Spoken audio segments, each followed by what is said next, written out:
Hey, welcome again. We are back. We are back. It's been a long day for a lot of us today, and it is Thursday.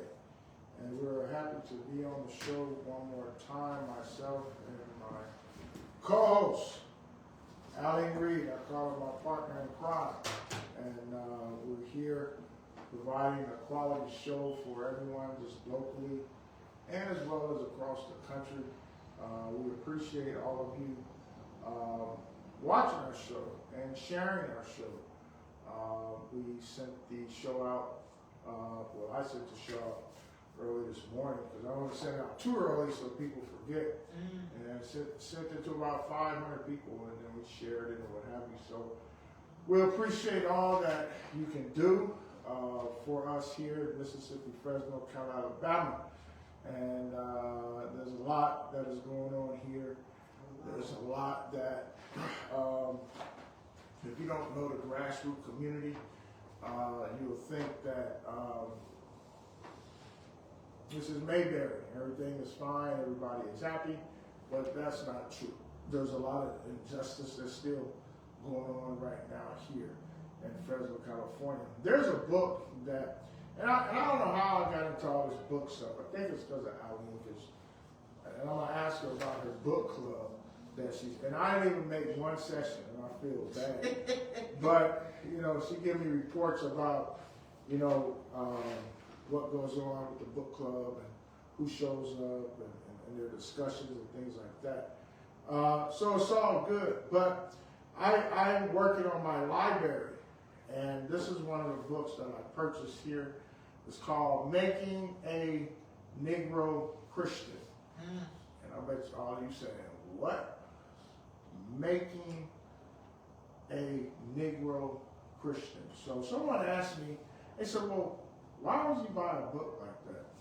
And I started to say, Aline, man, because of book club, and I didn't. But it's just that I think it's important that we read much material as we can to educate ourselves about other perspectives, the way other people think, the way people write. I'm just on 3 pages, and I'm almost floored about the 3 pages already. Right. And and I have to stop. I have to read so much, and I got to stop and process it. And when I was reading how many slaves were brought to Jamaica, to Cuba, to and we don't think about stuff like that today. And my mind just went in memory lane like, what's suffering? And it's important to talk about this because certain plantation owners, I don't know if all of them, use the Bible as a weapon to show Africans, well, listen, being a slave is your place in the world and all that. Well, if you know your Black history, you know that Nat Turner did the exact opposite. Nat Turner was a preacher, and he used the Bible for freedom, and wound up, getting captured and killed because of it. But he was very clear that Jesus was a radical. Jesus was a rebel. He did sacrifice himself, for the greater good, but make no mistake, Jesus wasn't playing when he went into the money changers and threw those tables over. That's serious business. Right, So. Right. And I didn't bring this up last time. I guess you noticed our studio looks a little different. We created a banner here, which is in back of us, with my name and Aline's name on it. And when you look at the banner, the first person you see is Dr. King. I believe this is Ralph Abernathy. Right. I'm not sure who this. I can't really tell, but this is John Lewis right here. John Lewis. That's John Lewis on the end. Okay. He was with SNCC, and I believe this brother right here next to King was with SNCC as well, but I cannot remember his name. And somewhere in here was probably Reverend C.T. Vivian, who did a lot of work with Dr. King Right. and SNCC. So these are people who did not just talk about freedom, their actions spoke for them, and that's one of the things we're going to be talking about on the show, Right. is black leadership. Right. You know, my thing, and something that I'm always saying to Reverend Dr. Harris is, in order to be a leader, you have to also be willing to serve. So you have to be willing to be a servant leader. I mean, and I'm not a biblical scholar, although I did have my Christian training, but I do seem to remember Jesus washing a woman's feet at the well. That is an example of being a servant leader. You don't think any job is too small or too little for you to do in service to the people. And, you know, and I have to admire the host here. I really do, because it's one thing to talk the talk, but you got to be able to walk the walk. And so many ministers, and I'm not saying anything bad about ministers, but so many are afraid to do that. Now, there are some locally and nationally who are willing to do that work.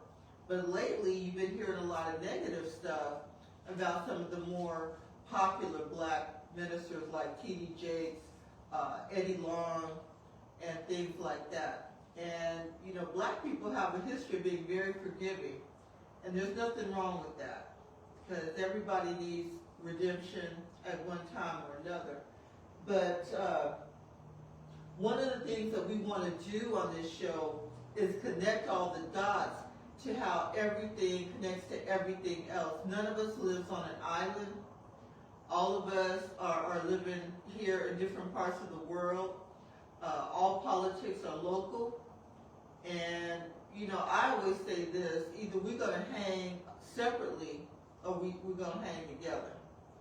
And you can take the double meaning that I'm talking about on that. When you think about what was done to Nat Turner, a lot of people don't know this. Nat Turner was executed. Nat Turner's body was divided up into 4 or 5 pieces and sent to different parts of the county where his trial was, and his head was put on a pike outside of the city as a warning to the other slaves.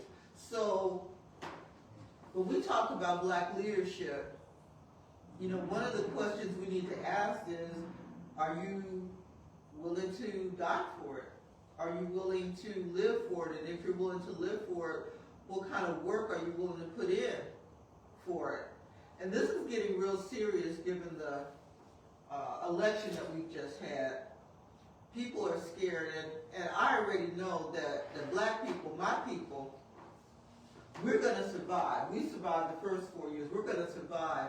But I am watching my Latino brothers and sisters go into a panic, even though 43% of them, you know, voted for him for 45. Now it's like, oh, maybe we made a mistake. Okay, well, mistakes have been made, but the question is now how are you going to make it better? How are you going to fix it? How are you going to survive and keep your families intact from mass deportation? And black leadership needs to have something to say about that, because you know, our lives are not separate. Here in this valley where Reverend Harris and I live, we produce, they call it the breadbasket of the world. We produce so much agriculture that we feed the world and the country. So if there's nobody to process the food that's being harvested in the fields, who's going to do that work? You know, and I don't know if people really thought that through about how this election is going to affect the little guy. But we need to think about it. Reverend Harris knows how to grow food. I'm learning how to grow it. The children of Freedom School know how to do it. And that's what it's going to come down to, growing your own food, growing your own organic food especially, is a radical act. Make no mistake about it. You know, it is a radical fact. It's not big business. The agriculture, big ag here in the valley, $8 billion business. $8 billion business. And we just had a young lady on last week that was the only black rancher in the Central Valley. The only one. Something's wrong with that picture. Well, you know, while you were talking, Aline, I was just, and I also want to give credit to our sister in Alabama. I'm not sure if she's watching right now. She created this beautiful artwork here from scratch, Sister Mia. Did a good job. And she was able to put different segments in this banner. You know, well, when you go, and then we have our fist over to the right, which you all know that we always do that. That came from the Black Panther Party. Now 45 is doing it for some reason. And at the top, you will see. That's why pictures are so important, because you can't forget, right? And so that's why I asked her to create this. So when you look at it, you see the beautiful colors, but there's images back there, and you're like, well, who is this? Who is that? Well, I can tell you right now at the top, up here, that's Emmett Till, who was murdered. That's his mother. Let me just stand up for a second. I'm trying to point it out for you. This is Emmett Till, who was murdered, and this is his mother, who've never seen justice for her son, right? The four white men that went into the Uncle House and murdered, took Emmett out and took him to a farm, a cotton gin place, Right. and gouged his eyes, cut his tongue out his mouth. I believe that was in Money, Mississippi that happened. Right, so that's the mother. And then there was a politician out of, I forget his name, he was the mayor of New York at one time, who reopened the case. Well, 3 of the guys had already died, and there was only 1 left, and they convicted him for murder. So at the top, you'll see that this is the fire department. Right. Shooting down our black people, our elders, our children, with the water hose, right? Now you ask yourself, why would someone take a water hose? Why anybody human would take a water hose and shoot someone down with it, right? Bull Corner was the one who really pushed that shooting water hoses down with people. He was in Alabama. And then over here, we have images of the dogs, canine dogs, which we still have today. This is a police officer here, letting the dog loose, grabbing the flesh out of our senior citizen and yanking it out. This is what black folks have had to endure for over 400 years in this country. And it gets more brutal than this the further you go back. But brutal is brutal. Doesn't matter what it is. And so I just want to thank her for creating this banner. You know, when we table, or me and Alan table, or take a look at a smaller banner, because we want people to do critical thinking. As I always tell people, Alan, don't take my word for it. Don't take Aline's word for it. Go research it for yourself so you can figure out what your truth is. Because we already know our truth. We talk all the time and discuss. We do. And it's just, this banner is just so historical for me because it just has different segments of our movement that our people have been through. And so thank you, Mia, for creating that banner and Thank you, all sister. that you do for us and the flyers and all the stuff you do for me. We appreciate you. And like I said, she's from Oakland, but moved to Alabama, and we just thank her. What is this? All right. This is a plaque that was given to the good Reverend Doctor today. And it says, Mary Sanders Annual Recognition Award presented to Reverend Dr. Floyd Harris Jr. for his years of service to the community outside the church. And this was presented to him by Witness of Jesus Christ Church, November 21st, 2021. So for some, this is what Black leadership looks like. This is what it looks like. But that's not what all Black leadership is about. Black leadership is out there doing it every day. And I have said this often, and Rev starts to chuckle because I tell him he's the hardest working man in West Fresno. Oh, it's going to get me in trouble. I'm just saying. And I love all the Black ministers. You know, my home minister, Reverend Garrett, Mount Pleasant Missionary Baptist Church, where I grew up. God bless you in heaven mightily, because he was a strong man of God. And that's the kind of cloth that Reverend Harris is cut from.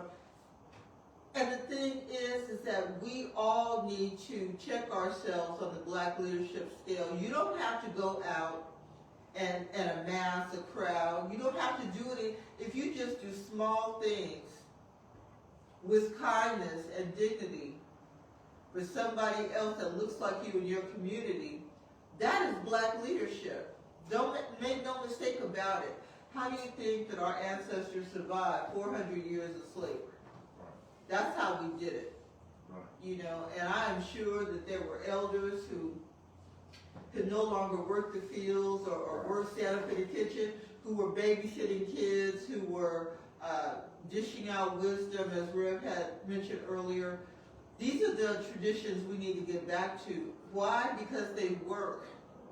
Because they work. And we don't have to be a monolith. We're not a slab where everybody have to think the same. You're going to have conservatives, you're going to have liberals, you're going to have progressives. That's all fine. But when I'm talking about the common denominator, looking out for people who look like you. And what is it you always say, Rev? That, we love people, but we have a special love for Black people. That's what this network is about. We're connecting all those dots as to how everything is going to affect Black life in America.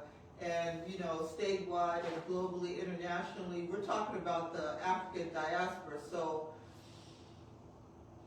I don't know, Rev, how do you feel about the election that just happened? I mean, what are your thoughts on this man getting a second term in America? Well, talking to different people, I was surprised. I was surprised at the statistics, really. Really floored me, but wasn't surprised about how it went, but saddened to see. I'm saddened to see. I think the moral fiber of America is done with. I mean, it didn't have no fiber from the beginning when we dealt with the 400 years of slavery. Right. It really didn't have no fiber then. But you at least think that when Dr. King came, and I keep telling folk this, and some people agree, but it doesn't matter if you agree or not. I have my thought process about how I see this, because 45 represents Yes, he does. a certain image. He represents, and we all do, right? But he represents a to me, it's this hate, it's this division, it's this white supremacy, it's all this stuff he represents. And then I was just shocked to see how a country will buy into Yes. that ideology of his philosophy. Right. And knowing that, you know, what happened at the in Washington. Oh, January 6th. January 6th, and what he had to say and didn't say, and all of the court proceedings and all this stuff. Someone said it was 34 indictments or Yeah, felonies, yeah.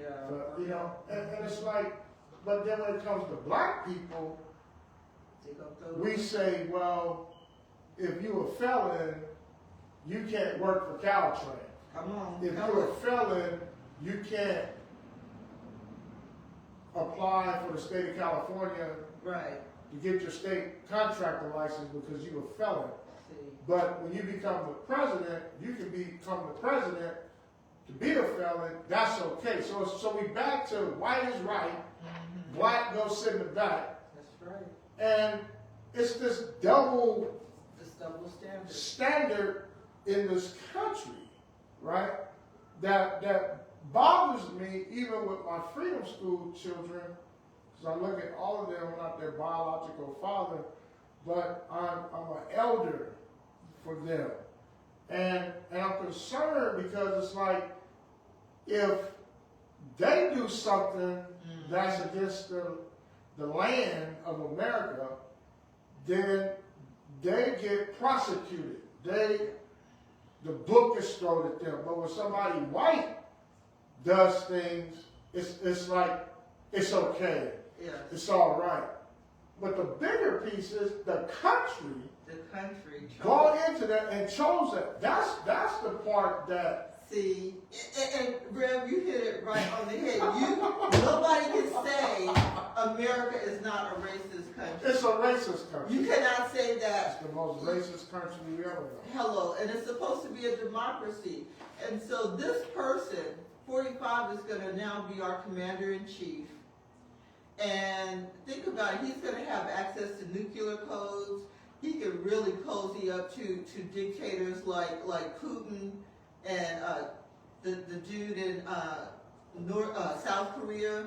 I mean, or I should say North Korea. I mean, this is beyond the pale. This is a bridge too far, people. So what are we going to do? So I was sharing with Reverend Harrison, I was at a dinner party with some friends a couple of days ago. And he was invited too, but he had another engagement to go to. So I'm the only black person there. You know, and a lot of white people were wringing their hands and gnashing their teeth about the election, and we need to do something, and we need to do something, and we need to do something. And I sat there and said, you know what? I'm not carrying any more water for y'all. I'm just not going to do it. This is your mess, and you need to clean it up. So, you know, people are, well, you don't want, no. I feel the same way that the Sister Joy Reid on MSNBC. Don't call black women to come and save you again, because we've done this repeatedly for decades, and you still are treating us poorly. So don't do it. Don't call me. Don't call me to come and save you. We, as black people, have always been welcoming to others, supportive to others, and we appreciate all those who supported us during the civil rights era. But the world has changed. Now we got a war that's going on in Gaza.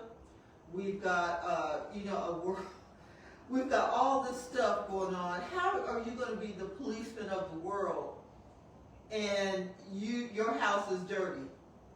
Your house is racist and dirty. And I think that some people don't even realize that this colonial mindset that so many white people have in America is really poisoning this democracy. It is poisoning this democracy. And so you got Joe Biden trying to get people on the bench. He's a lame duck president, trying to get people on the bench and confirm before his time is up. I think he's got till December 3rd.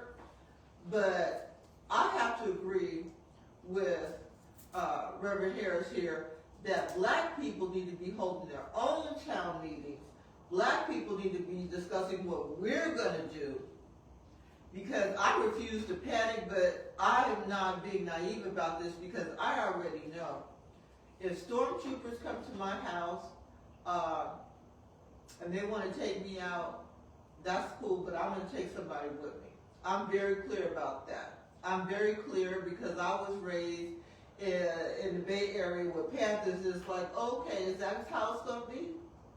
I can be nonviolent, but I can also not turn the other cheek. So this is where we are historically, that we have to be willing to do what's necessary. And people might say, oh, Aline, you're being overly dramatic, this and that. Really?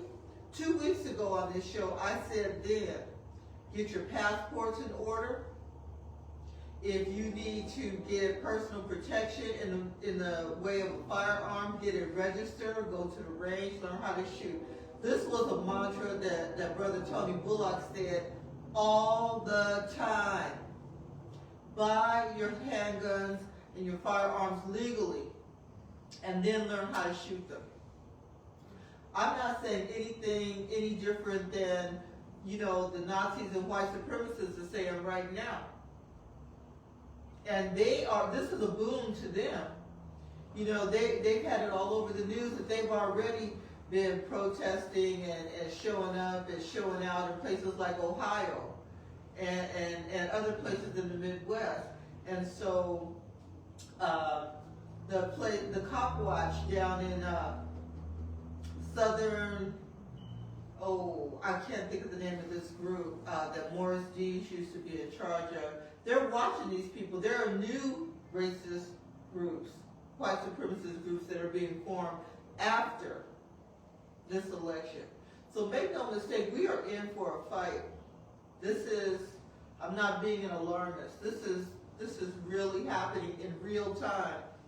Well, Aline, I'm going to say this. I know, when Black Lives Matter started, I was one of the ones that organized it here. I was going to my son's football games over at Central East.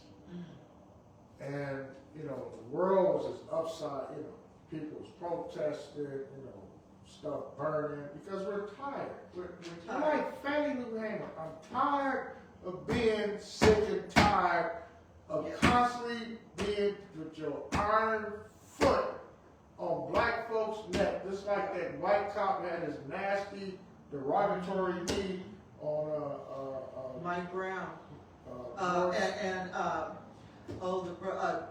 George Floyd. But then, when I'm at the football game, the schools tell both sides, and the cheerleaders, and the football team, may you please stand for the national anthem. I ain't standing for nothing. After how my people being treated, you want to keep bamboozling us about some national anthem that's not even true? It's a lie? And you want me to put my hand over my heart? I'm taking a knee. Hello. In front of everybody. Yeah. And I was hoping somebody would say something.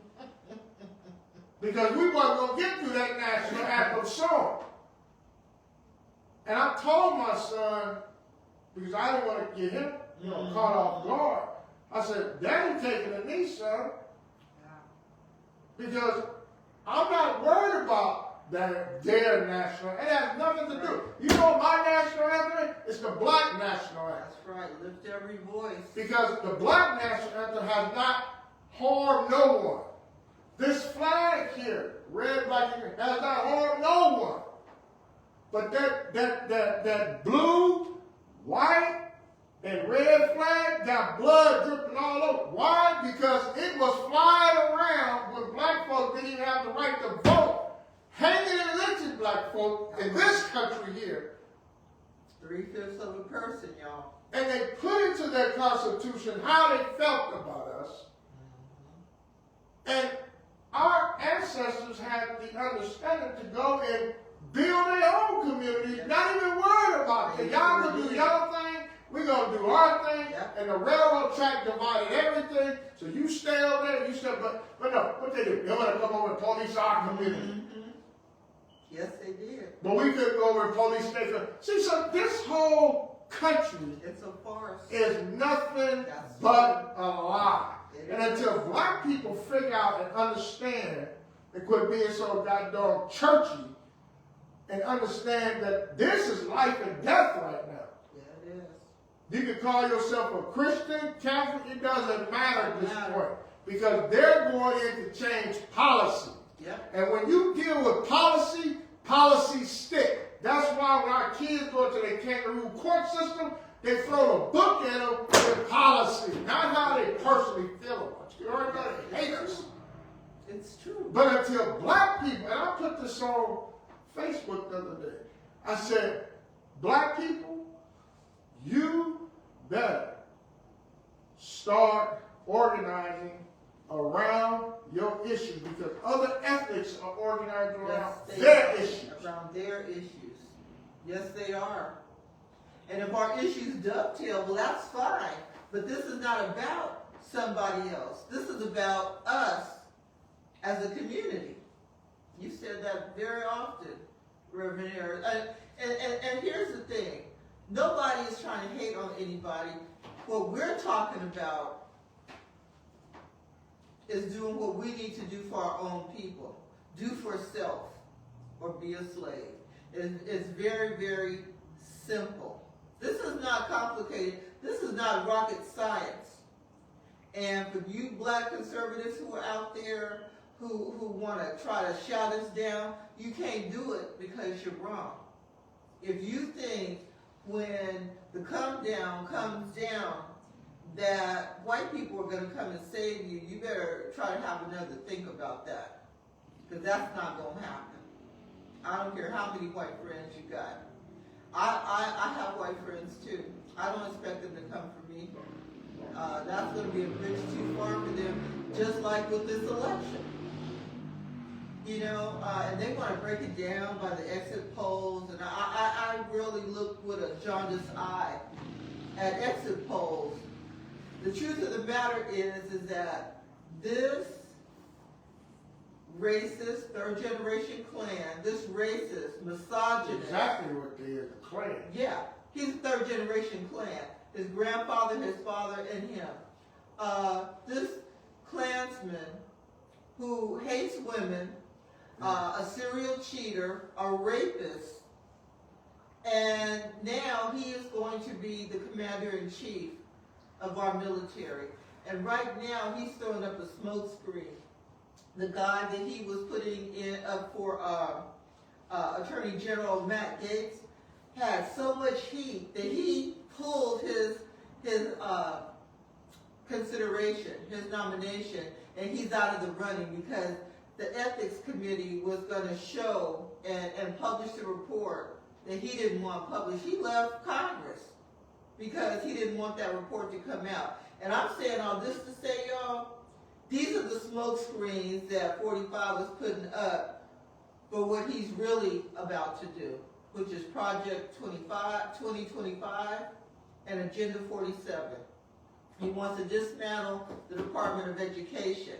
Now see, and I posted this on Facebook, I think it was yesterday, Rev.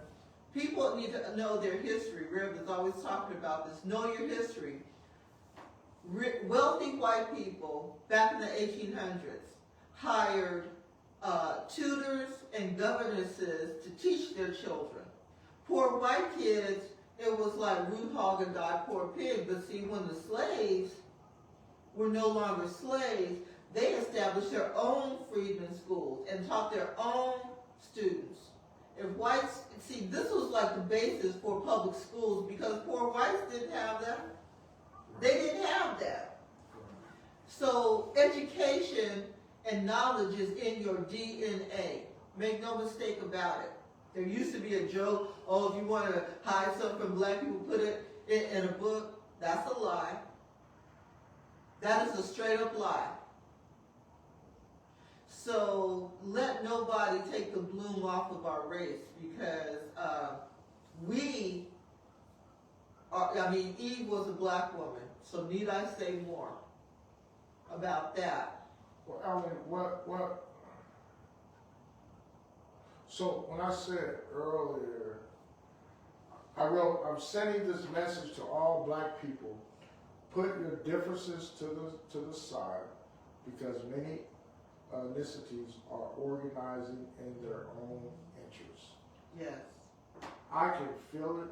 I'm like Optimus Prime now. I can feel it and I can smell it. That we are the forgotten people now. Yes. Right?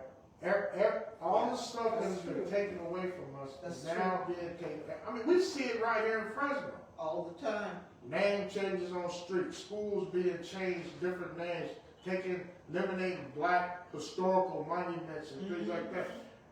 Edison High School always had was black and gold. Now they took the black off and gave it a different kind of. I mean, it's like it's slowly being taken away. Yes. And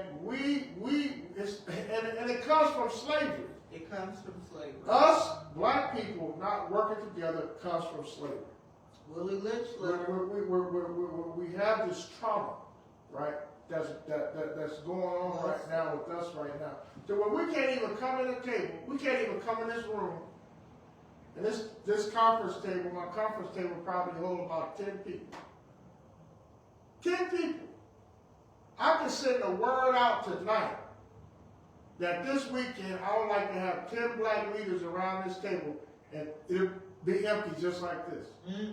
Because we feel that each other is the enemy. Exactly. They taught us that. They taught us to go against each other. They taught us not to work with one another, right? Yes.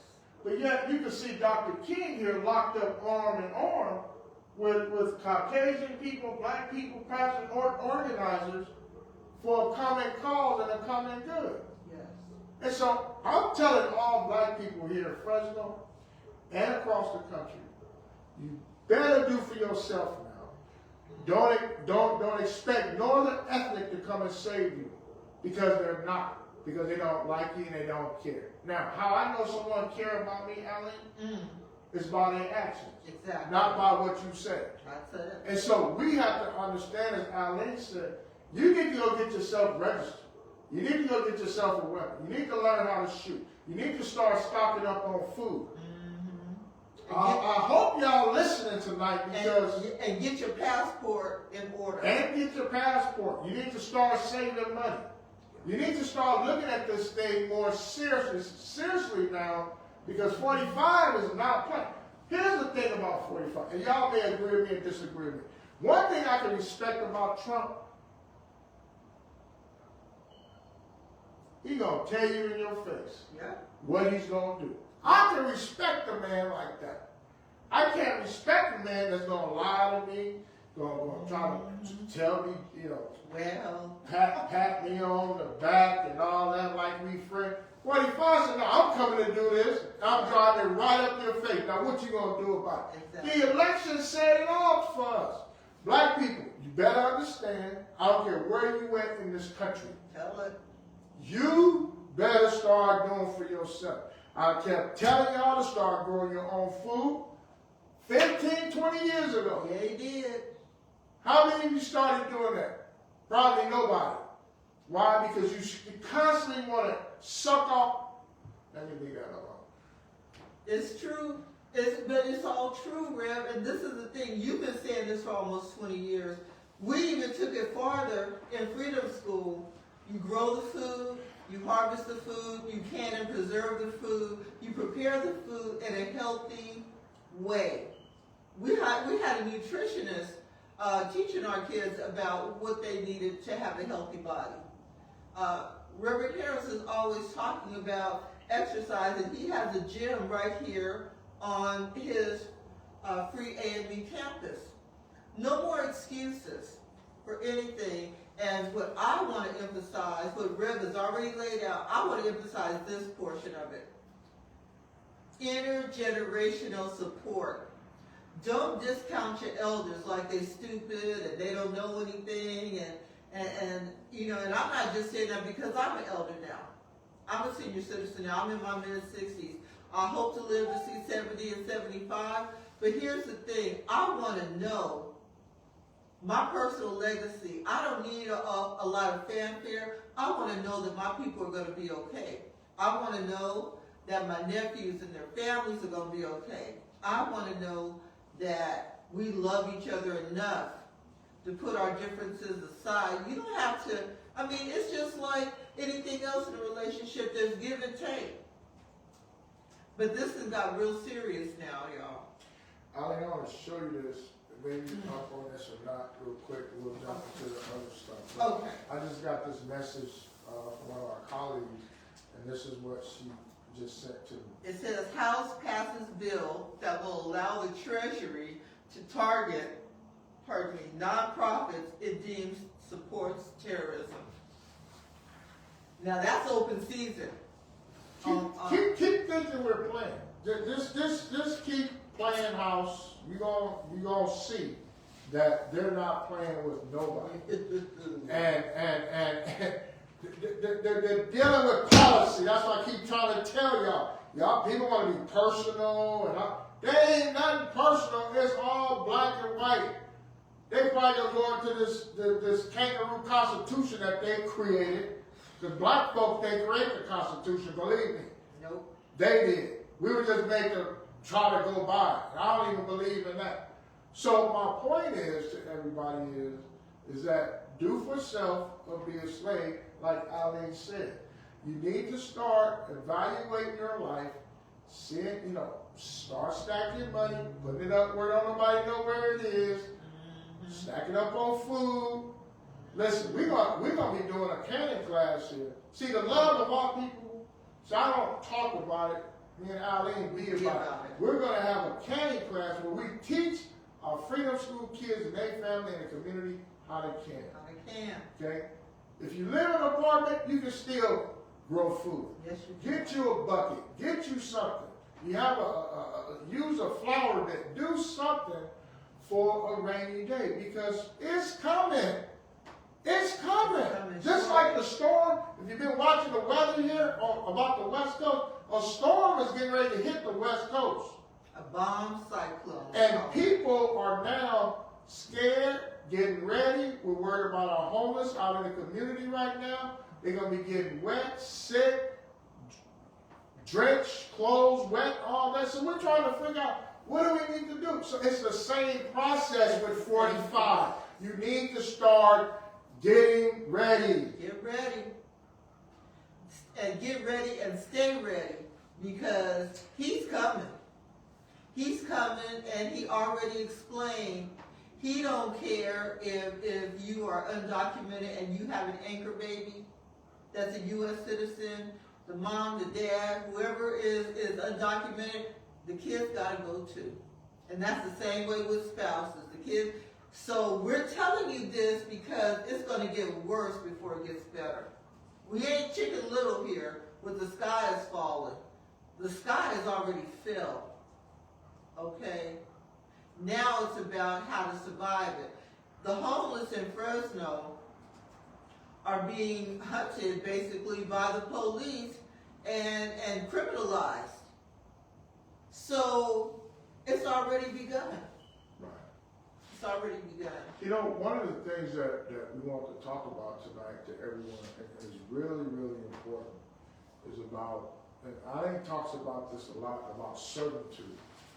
And it's not talked about enough because, when we start talking about black leadership, when we start talking about what is black leadership in the home, what is black leadership in the community, what is black leadership in the church, because you have to understand that this man, Dr. King right here, he took the pulpit out of the church and put it on the sidewalk. Hello. And took the sidewalk and put it inside the church. I do both of those too, but I also have a newspaper in my hand. Telling the people what the hell is going on right now, okay? Now, what is black leadership in the home? Let's give some basis right here now. We understand that, I believe it was don't quote me, I gotta ask Aline. I thought it was Carter or, well, let me forget that. What I'm trying to say is, when welfare was created, it was to eliminate the black man out the home. It was very clear in policy, again, see, keep saying the word policy. It was in policy that the welfare money that was coming in was actually to divide the home and to eliminate the black man, to say that, oh, well, if you want support, you want welfare, he got to go. You split the family. Exactly. Where's the man going to go now? Who's the children, the young boys and the girls going to look up to their father figure who's supposed to be the protector? If he have a job or not, he's still the protector. Okay? And so they kept pushing that and pushing that and pushing that. And then the woman, some women, they start like not having respect for the man no more. Exactly. And then the welfare becomes the man now. And so it's true, man. Hollywood even made a film about this and made it a comedy called Claudine with James Earl Jones, who played the garbage man, and Claudine, who did day work. And she had, 5 or 6 kids?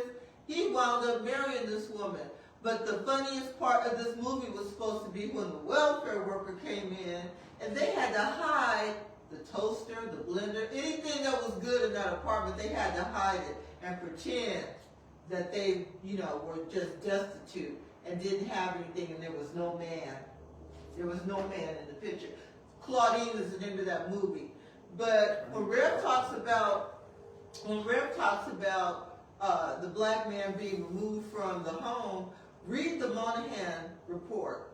Pat Moynihan, ultra-conservative white man in the 60s, did a report all about us as black people, as poor black people, and it was not flattering. But they let us know what they thought of us as people, as a community. We know the way that it used to be in the old days, that if you went to your pastor in your church, whatever you needed, you went to the church first. That's black leadership. If you lost your job and you need food, they're going to help you. If you need shelter, they're going to help you. Somebody's going to, even if you had to split up your family for a couple of days, you're not sleeping outside.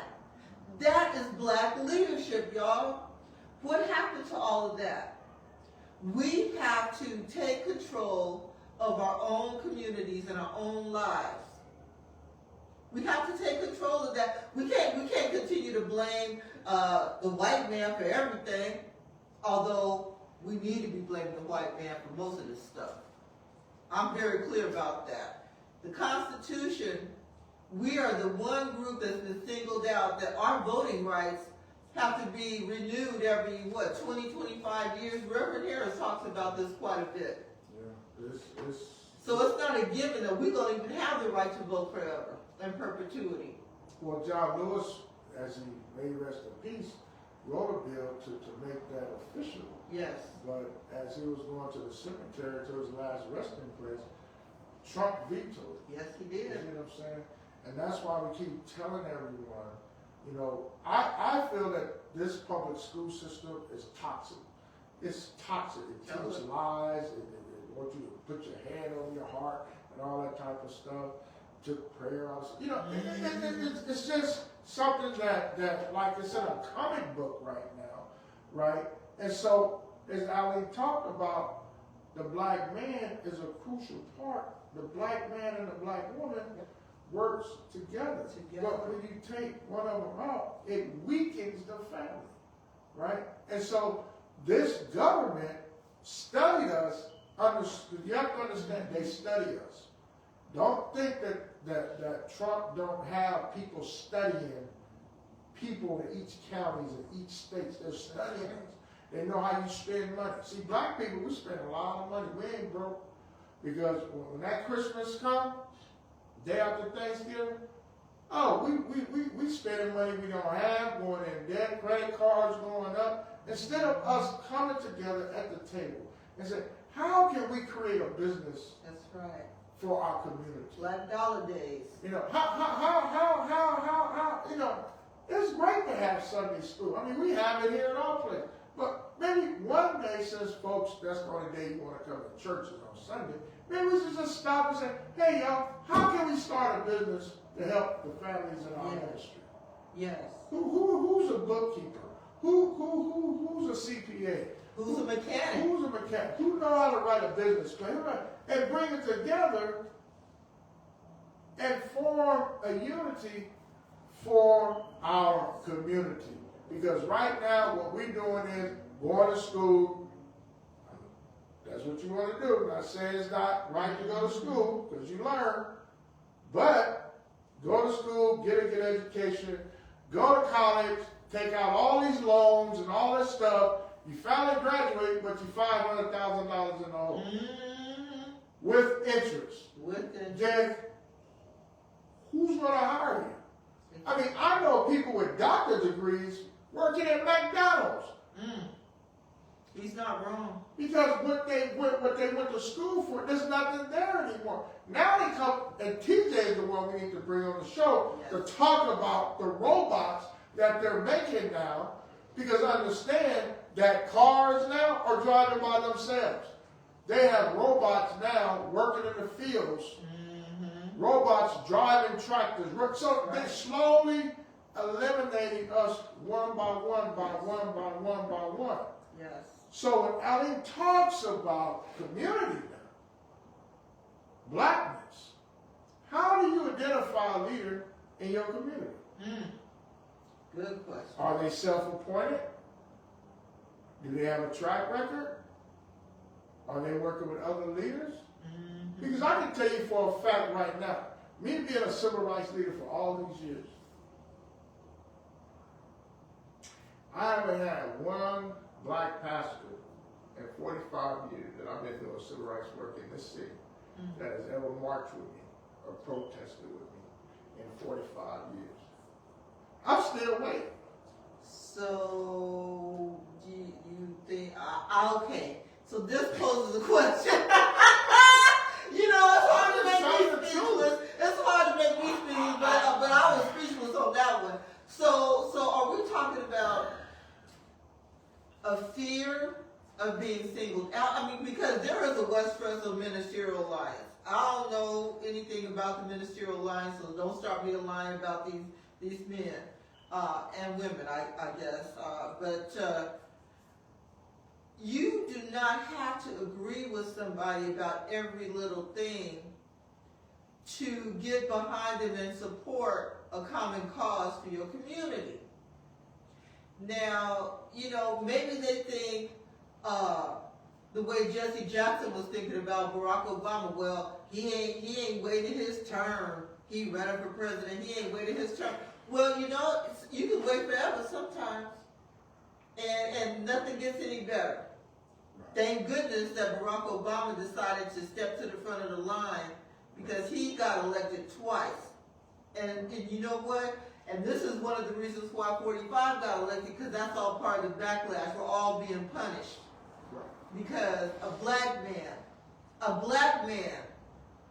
got elected to the highest office in the land. Well, Alan, you have to understand that, and I'm going to go back, I'm using their language.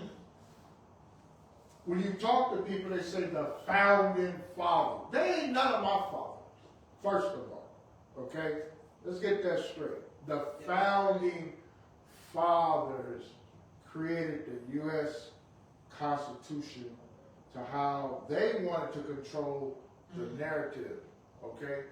When they was creating this U.S. Constitution with their language, they wasn't putting nothing in there for our ancestors. We were three-fifths of a person. We were just serving food and bringing water and coffee to everybody while they were creating this U.S. Constitution and then shoved it down our mouths.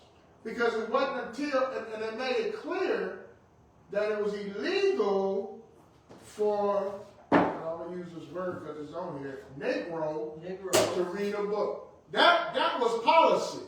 Okay, and if you got caught reading, you got got in trouble. Now, there was a lot of white people that I read, my research, that took time out to teach blacks Yes, they did. to read. They had that heart, right? So people hear me talk this, oh, you hate white people. I don't hate white people. I don't have time to hate white. I don't have time to hate nobody.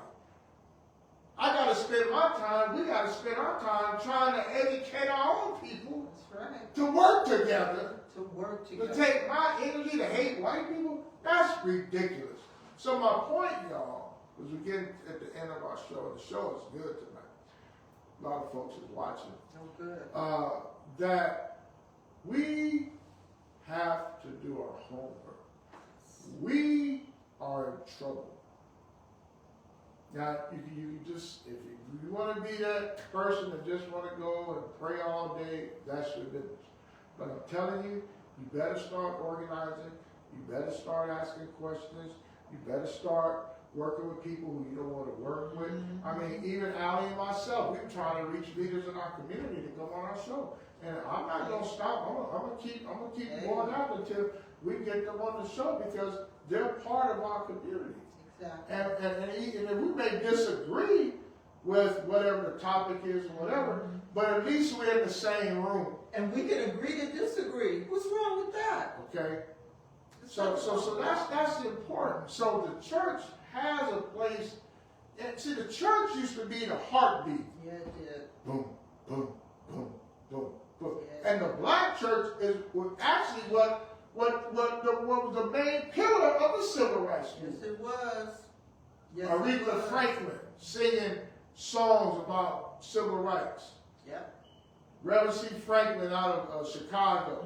Reverend Ralph Abernathy. All these people working together for a common cause. But understand that it wasn't until 63, 64 that Dr. King negotiated with Lyndon Johnson Yep, it's true. to sign a policy.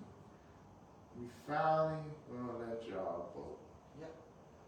But white women, Aline know the history more than me about the white women. That's true. They got the vote in 1920, 1922, and black women helped to support them to do that. And what happened to us? We were thrown under the bus and could not vote until our men could vote. And let me take it back even further to the suffragettes in the 1800s. And I can't remember if it was Susan B. Anthony or Katie Stanton that said she would cut off her right arm before she would support a Negro, talking about a Negro man, getting the vote before white women. Yes, she did. Look it up if you need to. But so it's like Malcolm X has said, we're not outnumbered, we're out organized. That is what we need to do. We're not outnumbered, we're out organized. You asked a question earlier. Pastor Jessup was the only white man. He was a pastor at the Unitarian Church. He's the only man, human, male, that ever marched with me in this city. The only white man that ever came into West Fresno I called him. He didn't even ask what it's about. He said, I'm on my way. And it saddens me that, my own black brothers, that I call upon them and sisters, and they don't come. And you asked the question earlier, are they scared? Are they scared? If you believe in Scripture, the Bible says, fear no man. So I'm not sure why they don't come out to stand with a progressive brother like me and a progressive sister like Aline. And is that the reason? That because we are progressive, that they think we're too loud, they think that we're too showy, I don't know. I can't change who I am. I'm 66 years old. I've been this way since I was 10. So I don't know what it is. I don't think we're doing nothing different than what this man did, Dr. King. Because if you do the research on Dr. King, you will find out that Dr. King died depressed. Nobody talks about that. The only thing you hear about Dr. King, I had a dream. I had a dream, and the dream was actually a nightmare because he told his brother, he said, I feel like all these years I've been marching, I've been doing sit-ins, I've been stabbed, Yeah. my house been bombed, I've been to jail, FBI hounded him. FBI has hounded me, I'm being followed. He said, but then Malcolm X was trying to tell Dr. King, brother, we need to do for ourselves instead of spending all this time trying to integrate with these folks who hate us. But see, here's the thing, and I know we got to get off our show. Here's the thing that I tell people that I analyze about Dr. King, is that Dr. King was born in 1929. Yes. Black Wall Street was destroyed in 1921. That's right. That's a 7 to 8 year gap. So Dr. King never seen a black city being built by his ancestors independently from white folk. And see, this is crucial because remember, Dr. King, if we want to talk about the caste system and all that, this is somebody who was a middle-class black man who went to college, went to divinity school, all that good stuff, and married a woman that they felt was of his same class. He was not a garbage worker. He was not a laborer. He did not do construction. He was the cream of the crop. He was one of the talented 10 that Du Bois talked about. Okay? And remember, too, and Reverend Harris talks about this a lot, that Dr. King was well hated by a lot of black people that said he's trying to do too much, too soon. You need to stop and slow down. Black preachers. Black preachers, and we're not going to support you. You're a whippersnapper.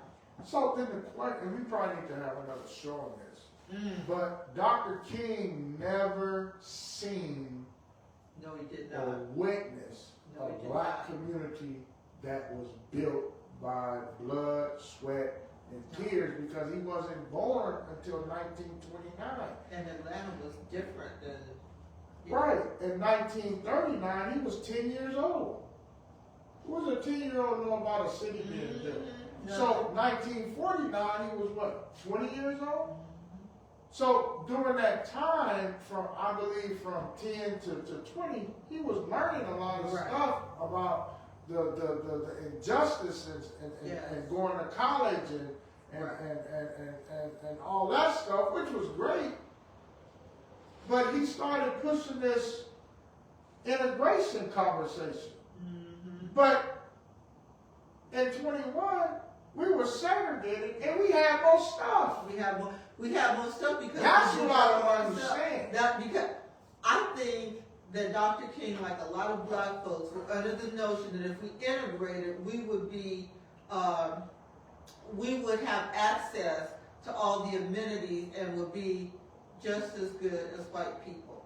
Now, I could be wrong about that, and if y'all want to, write in or text in about that, that's fine. But integration was important because they wanted the resources. They wanted access to better schools, to better restaurants, to all these things. But in the meantime, we did for ourselves, and make no mistake, in those black towns that Reverend Harris is referencing, there were caste systems in that too. They had banks, they had insurance companies, they had movie theaters, they had everything imaginable for we had it all. So were we better off sitting next to white people that didn't want to go to school with us? I think not. I missed forest busing by 1 year here in Fresno, and I'm so glad I did. But I worked in the office the year before it started in 1977, and believe you me, I got cussed out by a lot of white parents who did not want their children going to school with them heathen monkeys over at Edison High School. And that's the question, Aline. Was integration better or segregation? But I would argue with my research that the in a lot of ways integration hurt us because they destroyed all the generational. There was over 30-some cities built. Yeah. Allensworth in California is the only black city in California. Colonel Allensworth came from the South out here to settle in Tulare, Kearns County over there. Right. Aline know the history on it. Mm-hmm. It's true. And it's just a park right now. They moved the railroad. They took the railroad spur out of Allensworth and moved it somewhere else. They, the water was. I mean, I can't even get it out, y'all. The things that black people endure. Michael Eisner, who has a show on 88.1, wrote his dissertation about black towns in the Central Valley. And I've read the book, Reverend's read the book, and he can come on and maybe talk about his book. But the point is that integration was not the answer to everything, because after we started integrating, what happened? Then you had de facto segregation. And all the white people started fleeing this particular area that we're in right now in Fresno, and went to the north side of town and left us to languish. And now we're being gentrified, just like Oakland, California, just like a lot of black communities across the country. They want to take your house with eminent domain or pay you pennies on the dollar for your property, a property that you got redlined into, like my folks after World War II. So we're caught between a rock and a hard place when we start talking about democracy and the land of the free and the home of the brave. I don't know about any of that stuff. The land of the free. Who's been free? Folks, that's we went over our time today. It was a great show. We hope you enjoyed it. We hope that you like our banner and different things. We're going to be having different setups. I still do Dr. Harris Black Lives Matter show on Wednesday. I didn't do it yesterday, but I will get to it next week. But again, we're here to make you do critical thinking. I'm going to say it again. Don't believe me. Don't believe Aline. Go do your own research, okay? And that's what we want to do. We want you to think about several generations ahead of time, okay? That's why I spend my time with the children on Saturdays, okay? Yes. So that I can teach them what my grandma taught me. Yes. And when we all come together, we come together as a village. Our black village has been destroyed. Mm-hmm. Our black cities, like Tulsa, Oklahoma, has been destroyed. Mm-hmm. There's a lot of trauma that we have endured because of a lot of different reasons, yes. right? But the government has a lot to do with it, making things the way they are. So, like I said, be one of them folk. Don't be a catfish with no bones in you. Be a fish that has a lot of bones in you. Yes. Stand up, fight back. Stand up. It's time to fight. Our ancestors fought back. They fought for us to be here on this show tonight, right? Yes. And we have to. And Aline's niece, I think, is 14 or 15. Yeah, she'll be 14 next month. 14. We're doing all this to make a better life for her. And so we just want to do all we can right now to make a better society. I'm not saying I have all the answers. 7 generations. I believe Ali says she don't have all the answers, but we have some of what we know is what we know because of what we've read and researched, right? And so we just want our black village for us to come back together. Now, I'm going to call this meeting again, Aline. I'm telling y'all right now. I'm going to call this meeting again with folk. I'm going to put it out in the airway. And we're just going to see who's going to come. And I hope y'all come. And because we have to figure this thing out because we listen, I can tell you right now, and I'm talking about households. Our Hispanic brothers and sisters, they know how to live with each other. The moms? The moms, they know how to live with each other. And I'm talking about 4 or 5 families in one house. It's true. The Arabs, if I got their name right, they know how to live together. The monks, they know how to live together. Black people, us, is the only folk that has a crawdad mentality that we just cannot figure it out. The Bible, it's not the Bible speaks about, it's not about being right. It's about getting an understanding. And if we can get an understanding, family, we can move mountains. We can. Aline, have the last words, and we're going to go ahead and shut it down for the night. Well, y'all know what I always say. We implore you to stay black until we get back with you. All right. Power to the people. Power to the people. All right. Good night.